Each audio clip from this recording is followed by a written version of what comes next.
नमस्ते times drive family, मैं हूं क्रांति संभव। स्वागत है आप सभी का टाइम्स ड्राइव शो में। आज का एपिसोड होने वाला है धमाकेदार। ये बताने की जरूरत नहीं, ये तो विजिबल है। इसके अलावा क्या है, आज गाड़ियां आपके लिए, सवारियां आपके लिए और जानकारियां आपके लिए। सबसे पहले वही बताते हैं। टाइम्स ड्राइव शो में आज चलाने वाले हैं हम most awaited Maruti Suzuki Jimny और जानेंगे कि क्या खास है BMW R1250 GS में जो इसे बनाती है 20 से 22 लाख रुपए की मोटरसाइकिल।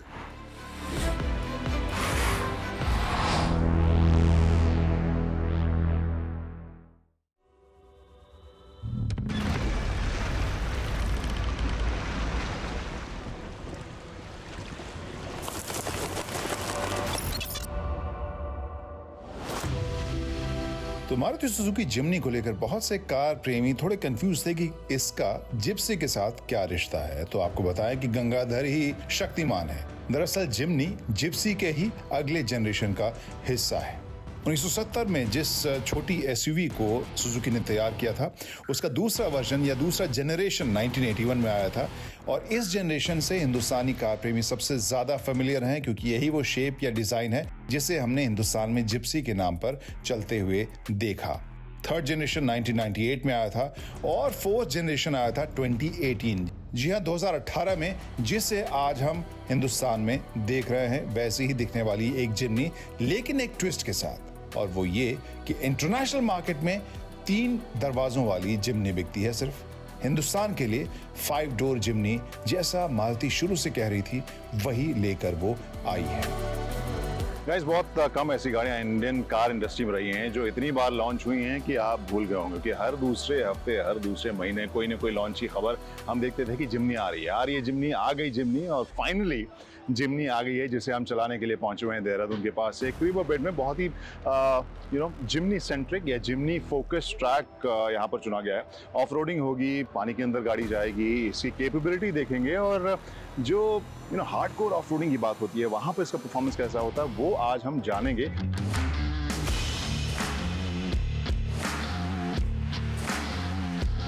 जो 6 स्टेजेस यहाँ पर मीडिया ड्राइव के लिए बनाए गए थे, उसमें ऑब्वियसली इस तरह के पथरीले जो हिस्से हैं, इलाके हैं, वहाँ पर हमें जाने को मिला और इस तरह के बोल्डर्स को क्रॉस करने का मौका मिला। ये शॉट मुझे अच्छा लग रहा था, समहाउ डिफाइन कर रहा है हमारे एक्सपीरियंस को। इस वजह से यहाँ पर हमने गाड़ी लगाई और सोचा आपके साथ शेयर किया जाए जो हमारा पहला ड्राइव, जो इम्प्रेशन हम कह सकते हैं। साइज इसका छोटा है, लेकिन अगर कैपेबिलिटीज़ की बात करें तो वहाँ पे आप इम्प्रेस होंगे। वहाँ जो एक्सट्रीम ऑफ रोडिंग आमतौर पर हमने जो देखी है, ये बेसिकली नेचुरल ही मोरलेस ये ट्रैक है जो टेरेन यहाँ चुना गया है। उसमें से कुछ हिस्सों को चुना गया है कि हाँ, वहाँ पर से हम इसे टेस्ट करेंगे। लेकिन ये मैं ज़रूर कहूँगा कि इसकी कैपेबिलिटी, एजिलिटी, जो अप्रोच एंगल है, डिपार्चर, और इसके अलावा ग्राउंड क्लियरेंस, ओवरऑल ये बहुत कॉन्फिडेंस देता है। और जैसे मैंने कहा कि साइज़ छोटे होने के बावजूद जब आप इसे चलाते हैं, वहाँ पर ये रोबस्ट, रिजिड और सॉलिड गाड़ी लगती है। सो अगर हम केवल ऑफ रोडिंग की बात करें, वहाँ पर ये मुझे काफ़ी इम्प्रेसिव लगी है। 2-3 मोमेंट्स ऐसे थे, मैं ये नहीं कहूँगा कि ये ऐसा टेरेन है जहाँ पर केवल ऑफ रोडिंग गाड़ियाँ ही आ सकती हैं। 60% हिस्सा इसका ऐसा है जहाँ पे जो भी केपेबल गाड़ी है, SUV जिसे आजकल कहते हैं, वो सभी यहाँ पर चला सकती हैं, मोरलेस हैंडल कर लेंगे। लेकिन बाकी 40% जो हिस्सा था वो एक्सट्रीम मैं कहूँगा, और उसमें से कुछ एक मोमेंट्स थे जहाँ पर मुझे लगा, आई वॉज नॉट श्योर कि ये कर पाएगी कि नहीं। वहाँ चाहे वो क्लिफ के नीचे धीरे से उतरने की बात थी, या गहरे पानी में से लेकर वहाँ से निकालने की बात थी, या जो डिक्लाइन था वहाँ पर इससे बैलेंस की बात थी, या फिर चारों पहियों में जो पावर की डिलीवरी है उसमें टाइमिंग की बात थी। लगातार इसने परफॉर्म अच्छा किया है और कॉन्फिडेंस दिया है। So I think of road driving के जो आप शॉट्स भी देख रहे होंगे, जो मैं बोल रहा हूँ, उन सभी हिस्से में हो सकता है कुछ एक में लगे हाँ ये तो मेरी गाड़ी कर लेगी, लेकिन कुछ एक हिस्से मैं बता रहा हूँ अपने एक्सपीरियंस से, हो सकता है शॉट्स में साफ साफ ना दिखे, लेकिन ये बहुत ही केपेबल मुझे छोटी एक ऑफ रोडिंग गाड़ी लगी है। तो जितनी दिखने में है उससे ज़्यादा ये दमदार ऑफ रोडिंग मुझे परफॉर्मेंस के हिसाब से लगी।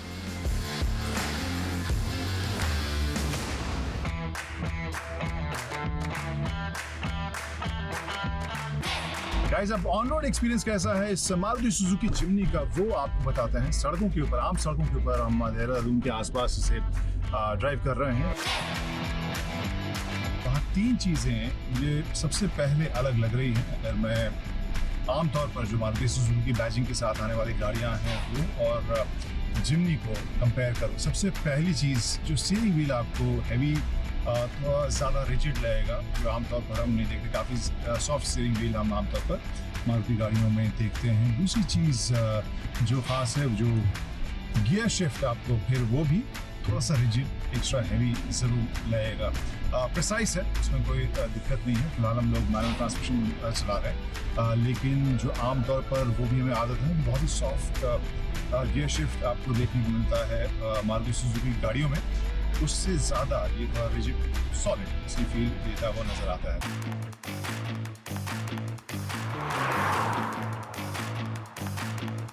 गाइस, अब वो हिस्सा जो मुझे सबसे ज़्यादा अलग लगता है किसी भी मारुति टिपिकल मारुति कार से, और वो है इसके इंजन का बिहेवियर। काफ़ी टॉर्की ये फील होती है। यहाँ पर लो एंड के ऊपर भी ऐसा नहीं लगता है कि हाँ ये ट्यून ऐसी की गई है कि वहाँ पर टॉर्क नहीं मिलेगा। आपको बहुत ही लो रेव से, लो आरपीएम से टॉर्क मिलना, ठीक ठाक टॉर्क मिलना आपको शुरू होता है। और ये समझ में आता है कि इसे किस मकसद से, किस यूटिलिटी के लिए तैयार किया गया है। और यहाँ चार लोगों के साथ बिठा कर भी वहाँ पे मुझे ये ऐसा नहीं लग रहा था कि और थोड़ा टॉर्क होता या मुझे बार बार गियर बदलने की ज़रूरत है, ऐसा मुझे महसूस नहीं हो रहा। तो वहाँ पर बहुत ही इंटरेस्टिंग तरीके से एक छोटी गाड़ी जो एक सॉलिड परफॉर्मेंस देती हुई नज़र आ रही है, तो वो इंजन का बिहेवियर मुझे काफ़ी अलग लगा। अब अगर इसके हैंडलिंग और पकड़ की मैं बात करूँ, ब्रेकिंग मुझे अच्छी लग रही है, हैंडलिंग अच्छी लग रही है। यहाँ पर ठीक ठाक रफ्तार के ऊपर आप अगर इसे टर्न भी कर रहे हैं तो बहुत अच्छे पकड़ के साथ जा रही है। और वहाँ पे अगर थोड़ी बहुत टूटे रास्तों के ऊपर भी आप तेज़ भगाना चाह रहे हैं, वहाँ पर 4 हाई के साथ बहुत कॉन्फिडेंस के साथ भागती हुई नज़र आती है। So overall very good performer.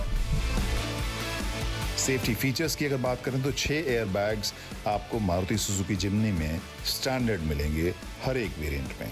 इसके अलावा हिल डिसेंट कंट्रोल है, हिल होल्ड असिस्ट है और लिमिटेड स्लिप डिफरेंशियल दिया गया है, जिसमें ऑफ रोडिंग के वक्त जिस भी पहिए का ग्रिप चला जाए तो फिर उस पर जाने वाली ताकत को रोककर बाकी पहियों में उस ताकत को ये मैकेनिज्म डिस्ट्रीब्यूट करता है।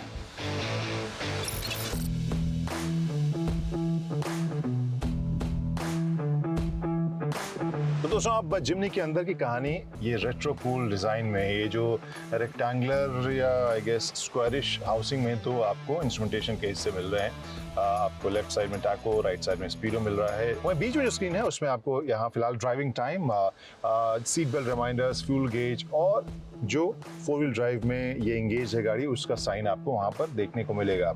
डेटेड लग रहा है, थोड़ा सा डिज़ाइन बहुत ही बेसिक लग रहा है। आजकल जितने कलरफुल और हाई रेजोल्यूशन वाले स्क्रीन्स आ गए उस हिसाब से। और अब लेफ्ट साइड में आते हैं, यहाँ पर जो लुक है वो आप देख सकते हैं सॉलिड फील वाली, बहुत ही यूटिलिटी सेंट्रिक इंडस्ट्रियल टाइप की रगड फील आपको यहाँ पर डिज़ाइन के हिसाब से देखने को मिल रहा है। क्लाइमेट कंट्रोल के लिए जो आपके पास यहाँ पर शफल डायल दिए गए हैं, ये दोनों जो है उसे आप मूव कर सकते हैं, एडजस्ट कर सकते हैं। जो विंडोज़ हैं आगे के दोनों, उसके लिए बटन आपको यहाँ पर दिया गया है, traction control, hill descent control, इन सब के बटन आपको दिए गए हैं। जो फील जो है वो मेटालिक का टिप जो इसमें एंड में दिया गया है उस सब के साथ काफ़ी सॉलिड सी लग रही है। नी रूम या नी मूवमेंट के लिए जो रूम है वो आपको नैरो, गाड़ी है नैरो, गाड़ी छोटी है तो वहाँ पर ये नैरो आपको फील होगा जब आप लंबी दूरी पर ड्राइव करेंगे। तो सीट की कुशनिंग आपको एडिक्वेट लगेगी, बहुत प्लश नहीं लगेगी। बॉलस्ट्रिंग एडिक्वेट लगेगी, बहुत प्लश आपको नहीं लगेगी। आर्मरेस्ट इसमें ऑब्वियसली नहीं है, जो देखने आप देख ही सकते हैं। जो स्पेस है, छोटे छोटे जो कभी होल्स होते हैं वो आपको इसमें नहीं मिलेंगे। साइड में आपको छोटा सा स्टोरेज स्पेस मिलेगा, लेकिन वो मोस्टली आप अगर वॉलेट आपका पतला है या फ़ोन है उसके लिए शायद आप इस्तेमाल में उसे ला सकते हैं। लेकिन हाँ, स्पेस के हिसाब से मैं कहूँगा कि जो प्रैक्टिकलिटी के हिसाब से कुछ एक स्पेस और इसमें होनी चाहिए थे, क्योंकि ऐसा नहीं कि हमेशा लोग केवल इसे ऑफ रोडिंग के लिए इस्तेमाल करना चाहें।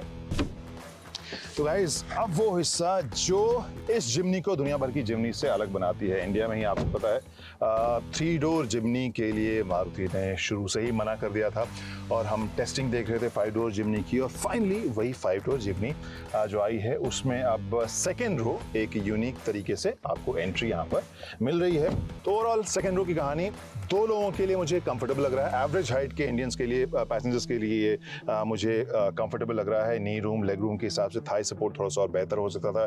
एसी अगर सेकेंड रो में आपको मिलता तो शायद और ये बढ़िया होती। हेड रूम अगर होता तो और आपको ये ज़्यादा सुविधाजनक टॉल पैसेंजर्स के लिए होती। Otherwise 2 average Indian height passengers के लिए कंफर्टेबल।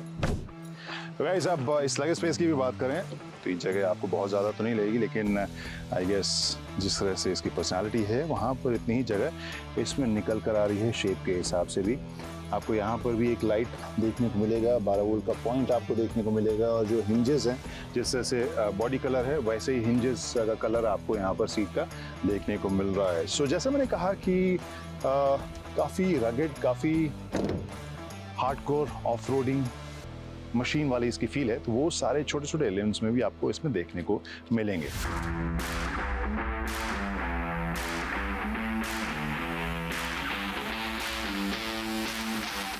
यहाँ पर मेरी हाइट लगभग 6.25 फीट की है, तो वहाँ आप समझ सकते हैं कि ये कितनी बड़ी, कितनी चौड़ी या कितनी लंबी गाड़ी। एक आपको कॉन्टेक्स्ट मिल सकता है जहाँ पर ये बेसिकली काफ़ी कॉम्पैक्ट आपको गाड़ी देखने को मिलेगी। जो शेप है वो काफ़ी यूनिक है, जिस तरह के एंगल आपको मिलते हैं वो काफ़ी to the point, mean machine वाली जो फील आपको इसमें देखने को मिलती है, और बहुत ही यूटिलिटी सेंट्रिक इसके डिज़ाइन एलिमेंट्स को रखा गया है। चाहे वो आप बड़े व्हील आर्चेस देखें, जो स्पेस है वहाँ पर जिससे कि टायर बदलने में आपको आसानी हो, आगे पीछे जिस तरह का बम्पर आपको देखने में मिल रहा है वो ये इस वजह से जिससे कि अगर स्क्रैचेस लग गए तो वो छुप जाए।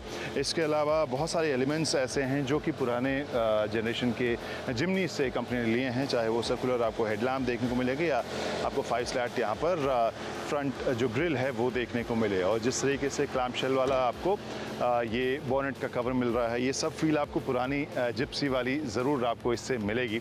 तो लुक के हिसाब से इसमें जैसा कि आप देख सकते हैं डोर हैंडल भी, तो लुक के हिसाब से बहुत सारे फीचर्स ऐसे हैं जो आपको रेट्रो कूल टाइप के लगेंगे और इसे स्टैंड आउट भी कराते हैं। लेकिन अगर सड़क के ऊपर इसकी पर्सनालिटी की बात करूँ तो वहाँ पर आप सोचेंगे कि हाँ, जो हम आमतौर पर एक इमेज एसोसिएट करके रखते हैं ऑफ रोडर एसयूवीज़ का कि हाँ भीमकाय बड़े से माचो टाइप के लुकिंग आपको मिलेंगे, तो यहाँ पर ये प्रेसिशन मशीन शायद ज़्यादा कही जाएगी, लेकिन कॉम्पैक्ट काफ़ी है।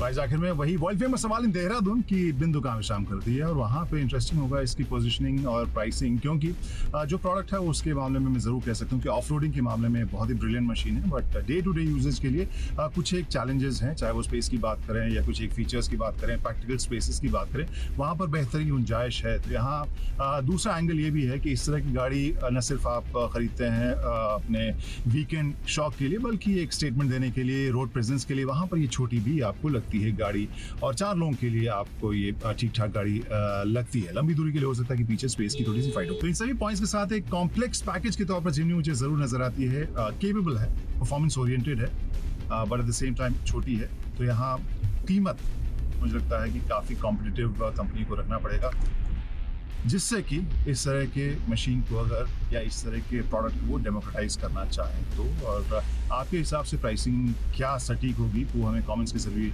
ज़रूर बताइए।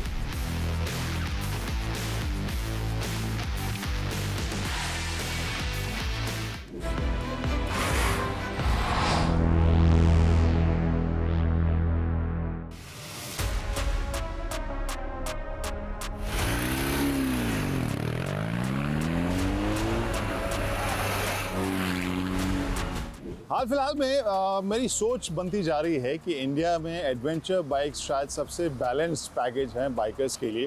रोड कंडीशन, माहौल और वर्सटैलिटी जो इन बाइक्स की होती है, और पर्सनल रीज़न भी है। मेरी बिल्ड जो है, मेरी हाइट है और जो मेरा वज़न है, उस हिसाब से मुझे ये भी लगातार लगता रहा है कि जो एडवेंचर बाइक है वो मेरे लिए भी काफ़ी फिट है। वो तो एक पर्सनल एंगल था, लेकिन इन्हीं सब बातचीत में बहुत सारे दोस्तों ने कहा कि जिस मोटरसाइकिल को दुनिया में सबसे ज़ोरदार एडवेंचर मोटरसाइकिल कहा जाता है वो क्यों नहीं राइड की है आपने इतने दिनों से। तो हमने सोचा क्यों ना BMW की 1250 GS को टाइम्स ड्राइव के वीडियो में लाया जाए और समझा जाए कि ये इतनी ताबड़तोड़ क्यों मानी जाती है, इसका जो नाम है वो इतना स्ट्रॉन्ग ब्रांड नेम क्यों है और जो बाइकर्स हैं दुनिया भर में से क्यों पसंद करते हैं। ये मत समझिएगा कि ये वीडियो मैं किसी पर्सनल एंगल की वजह से बना रहा हूँ कि हाँ इसी बहाने मैं भी टेस्ट राइड कर रहा हूँ, क्योंकि वहाँ पर मुझे पता है इसकी एक शोरूम कीमत, और जब वो पता चल गई है तो फिर ये मेरे लीग से तो कहीं बाहर की है और वो है लगभग 22.5 लाख रुपए की एक शोरूम। अब इस कीमत के साथ जो है वीडियो का एंगल शुरू होता है कि आखिर इस 1250 GS में ऐसा क्या खास है, क्या खास है जो 22.5 लाख रुपए की एक शोरूम कीमत के आसपास इस बाइक को बनाता है। हमारे पास है BMW 1250 GS और इसमें जो यूजुअल टेक स्पेक्स हैं, जो नंबर्स हैं, वो सबसे पहले आपको बताते हैं। लगभग इसमें लगा हुआ 1250 सीसी का इंजन। जी हाँ, इस मोटरसाइकिल में 1250 सीसी का इंजन, जो बहुत सारी कार्स में हम नहीं देखते हैं, उससे बड़ा इसमें इंजन लगा है। ताकत लगभग 136 PS की है, तो उसे आप BHP में कन्वर्ट करेंगे तो उससे कम आएगा, 132-33 BHP के आसपास आई गेस। और इसके अलावा 143 न्यूटन मीटर का टॉर्क है इसमें। और इसमें जो वज़न है, हाँ वज़न भी इसका खास है, लगभग 250 किलो का इसका वज़न है। फीचर्स पे जाने से पहले सबसे पहले तो फीचर फिल्म की बात करते हैं, जो सभी बाइकर्स देखना चाहते हैं किसी भी मोटरसाइकिल से जुड़ी हुई कहानी देख के, और वो है एग्जॉस्ट नोट। सुनिए ज़रा ध्यान से। और ये आवाज़ तो स्टैटिक है, इसमें मैं ज़्यादा टॉर्चर नहीं करता हूँ इसको। जब राइड करते हैं इसे, जब मैं राइड इसे कर रहा था पिछले कुछ दिनों से, जो आवाज़ है ना बहुत ही शानदार। हेलमेट के अंदर भी जो आवाज़ है वो आपको एडिक्टिव लगेगी। चलिए इसकी तारीफ़ काफ़ी हो गई, अब इस डिस्प्ले के ऊपर आते हैं। यहाँ पर काफ़ी कुछ देखने को मिलेगा, लेकिन उससे पहले ये रिमोट की है, यानी आप पॉकेट में रखिए इस चाबी को, और यहाँ पर एक बटन है जिससे आप ऑन ऑफ कर सकते हैं। हैंडल लॉक अनलॉक भी उसी बटन को लॉन्ग प्रेस करने से हो जाता है। अब आते हैं इसके कार टाइप के फीचर के ऊपर, और उसके लिए जो बटन्स हैं, जो कंट्रोल हैं, वो आपको काफ़ी कूल यहाँ पर देखने को मिले और बहुत ही प्रैक्टिकल भी। तो यहाँ मेन्यू का बटन है, मेन्यू का बटन आप दबाएंगे तो यहाँ डिस्प्ले में आपको बहुत सारे सेटिंग्स देखने को मिलेंगे। जैसे इस सेटिंग को मैंने सेलेक्ट किया, इसमें व्हीकल सेटिंग्स है जिसमें आप एक रोटरी यहाँ पर डायल है या रोटरी आपको स्विच दिया गया है, जिससे आप ऊपर नीचे भी कर सकते हैं मेन्यू में और उसके अंदर भी जा सकते हैं। तो यहाँ पर फिलहाल ड्राइविंग मोड, जो पीस सिलेक्शन है वो आपको इसमें दिया गया है। इको है, रेन है, रोड, डायनामिक प्रो, इंड्योरो और भी आपको इसमें मोड मिलेगा। HSC प्रो, HSC जो है वो हिल स्टार्ट कंट्रोल है। उसमें आप जैसे कार्स में हम देखते हैं हिल होल्ड असिस्ट, जहाँ पर आप इंक्लाइन के ऊपर रुके हुए हैं, कार जो है वो आपकी मदद करता है, पीछे नहीं सर रखने देता है। वैसे ही ये बाइक अब 250 किलो की बाइक है, संभालना कम से कम स्टैटिक बाइक को संभालना किसी के लिए भी चैलेंजिंग हो सकता है। और हाँ, क्रूज़ कंट्रोल का बटन तो है, क्रूज़ कंट्रोल भी है इसमें। अब एक चीज़ मैं दिखाता हूँ जो बहुत ही कूल कार तरह का आपको फीचर मिलेगा। उसके लिए मैं इसको करता हूँ ऑफ। आप बस नज़र रखिएगा हेडलैम्प्स के ऊपर, है ना, मज़ेदार एडेप्टिव हेडलैम्प्स आपको इस 1250 GS में देखने को मिलेंगे। एक और इंटरेस्टिंग फीचर इस GS में, यहाँ देखिए सस्पेंशन आपको दो तो यहाँ नज़र आ रहे हैं। ये क्या है? तीसरा सस्पेंशन है इस 1250 GS में। एक और ख़ास चीज़ जो इसी में आपको देखने को मिल रही है, सिंगल साइड आपको स्विंग आर्म है और प्लस शाफ्ट ड्रिवन ये बाइक आपको नज़र आ रही है। ये देखिए, चेन वेन कुछ नहीं है भाई।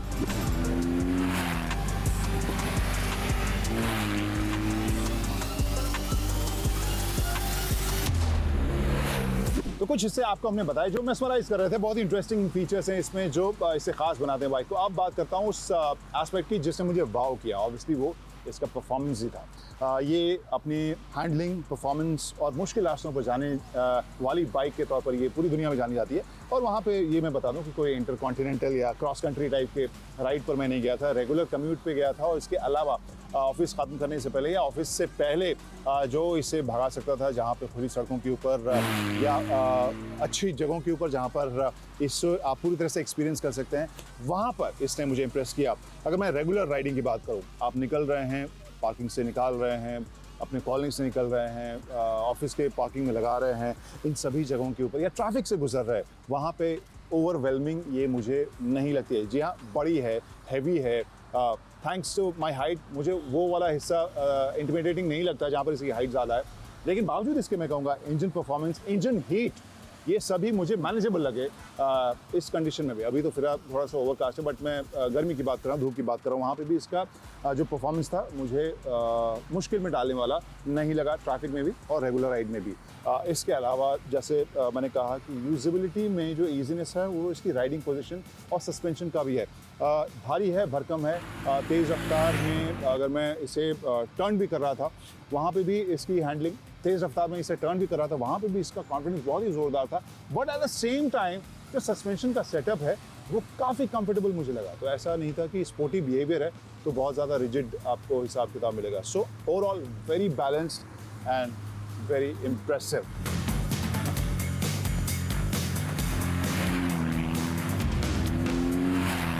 तो यहाँ पर सब कुछ मुझे मज़ेदार, इम्प्रेसिव, पॉजिटिव लग रहा है। प्राइस ऐसी है जिसके बारे में आप ही लोग बताइए। हमारी तो कहानी ख़त्म हो रही है, मैं जा रहा हूँ इससे एक और लंबी राइड पर लेकर। आपका कमेंट के ज़रिए बताइए कि ये स्टोरी कैसी लगी, बाइक कैसी लगी, और इनकेस कोई फीडबैक है, कमेंट है तो फटाफट भेजिए और हमारे चैनल को सब्सक्राइब कीजिए। Bye bye, ride safely, drive safely, see you soon.